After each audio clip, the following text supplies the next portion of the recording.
Welcome to Vibrant. నేను మీ శివాని. అశ్విన్ హీరోగా ప్రతిసారి ఏదో ఒక కొత్త పాయింట్తోనే ప్రయోగం చేస్తూ ఉంటాడు.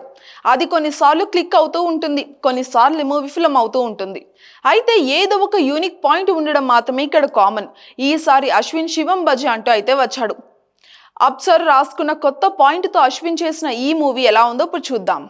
ఆడియన్స్ ఏ మేరకు ఆకట్టుకుందో కూడా ఇప్పుడు చూద్దాం.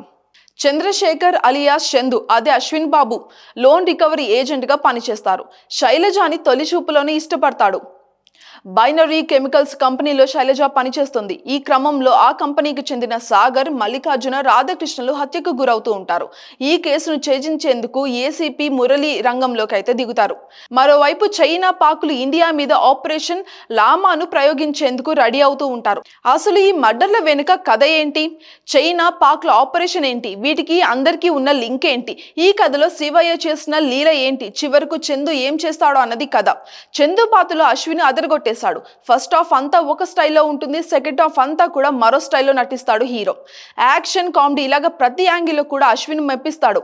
ఇలాంటి మాస్ క్యారెక్టర్ ఆయనకు కొత్తేమీ కాదు. అదే విధంగా హీరోయిన్ తెరపైన చాలా అందంగా కనిపిస్తోంది. అర్బజ్ ఖాన్ తన పాత్రకు న్యాయం చేస్తాడు. మురళీ శర్మ, బ్రహ్మాజీ పాత్రలు ఓకే అనిపిస్తాయి. మధ్య మధ్యలో హైపర్ ఆది, శకలక శంకర్ వంటి వారు కూడా నవ్విస్తారు.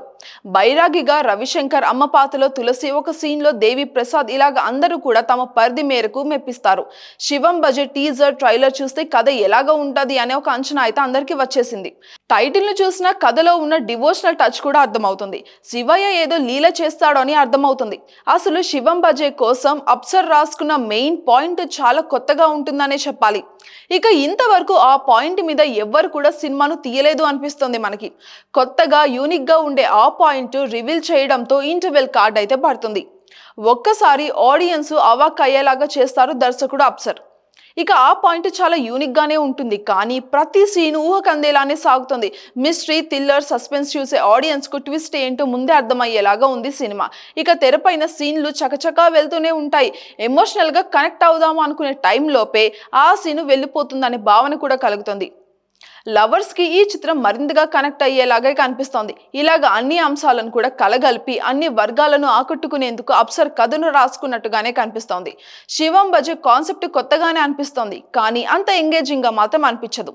టెక్నికల్ గా శివం బజే చాలా బాగుంటుంది. కెమెరామ్యాన్ ఇచ్చిన విజువల్స్ చాలా రిచ్ గా ఉంటాయి. వికాస్ కొట్టిన ఆర్ఆర్ మోతాదుని మించేలాగే అనిపిస్తోంది. పాటలు అంతగా ఏమీ గుర్తుండకపోయినా మాటలు కొన్ని చోట్ల బాగా ఆకట్టుకుంటాయి మనల్ని. గూస్ బంప్స్ రావాల్సిన సీన్లు చాలానే ఉన్నా ఆ స్థాయిలో ఇంపాక్ట్ అయితే క్రియేట్ చేయలేకపోయింది ఈ సినిమా. అయితే శివం బజే కోసం బాగానే ఖర్చు పెట్టారని అర్థమవుతుంది. టోటల్ గా శివం బజే ఒక వినూత్న ప్రయత్నం అనే మనం చెప్పవచ్చు. For more updates, subscribe to Vibrant.